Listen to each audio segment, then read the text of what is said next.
بسم الله والصلاة والسلام عليك يا حبيب الله. اليوم جيت وجبت لكم ريحة رمضان شربة فريك في القدرة تاع الطين، تجي بزاف بنينة بمقادير جد مضبوطة. يعني من الفريك للماء ليزي بيس راح نعطيكم جميع الأسرار باش تحصلوا على شربة بنتها هايلة. قبل ما نبداو في الوصفة نديرو جيم للفيديو، واللي ماشي مشتركة في القناة تضغط على زر الاشتراك باش يوصلها كل جديد. بعدها نبداو في المقادير وفي طريقة التحضير. كما راكم تشوفوا هنا عندي حبه بصله صغيره وحبه طماطم مرافيين. بالنسبه للحشيش عندي دبشه وكرافس، عندي كميه من اللحم. بالنسبه للتوابل عندي ملح، فلفل اسود، راس الحانوت، بابريكا حلوه وكزبر.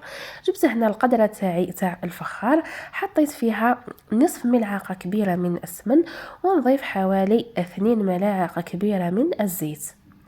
نضيف جميع المقادير. هنا حطيت البصله والطماطم والحشيش تاعي، حطيت كميه اللحم. بالنسبه للحم قطعوه قطع تكون متوسطه، وضفت التوابل.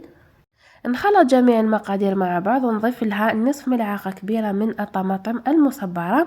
ندي القدرة تاعي على نار قليلة ونخليها تتقلع جيدا.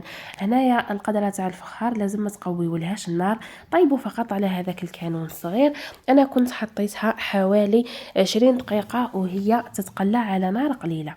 هنايا جيت باش نكيل لكم الفريك تاعي، عندي 3 ملاعق كبار.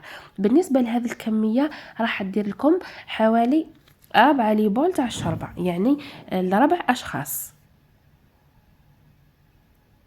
نجي نغسل الفريك تاعي. بما انه الفريك شريناه من برا ما خدمناهش في الدار، لازم نغسلوه.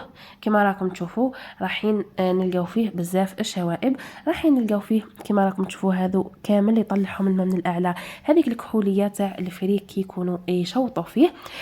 سيحت له الماء المره الاولى وزدت غسلته للمره الثانيه. كما راكم تشوفوا راني نخلط بالاصابع تاعي باش اي حاجه يهزها الماء. هنا بعد ما غسلته 2 مرات يعني شفت باللي الفريك تاعي راهو صافي. بعد ما فاتت 20 دقيقه على القدره تاعي وهي تتقلى، كما راكم تشوفوا تقلات لي جيدا. كنت حطيت ماء سخون جانبا، ضروري نمرقوا بالماء السخون، لانه كنت مرقوا بالماء البارد رايحه القدره تاعكم تتكسر، لانها ما تحملش تكون سخونه وتحطوا لها حاجه بارده. بالنسبه للماء حطيت بالتقريب حوالي 2 لتر. هذه القدرة تهز 2 لتر وشويه. كما راكم تشوفوا راني ما عمرتهاش. وحطيت الفريك تاعي، حركت جيدا ونغطيها ونخليها طيب. راح تدي لكم مده حوالي 2 ساعة وهي طيب على هذاك الكانون الصغير.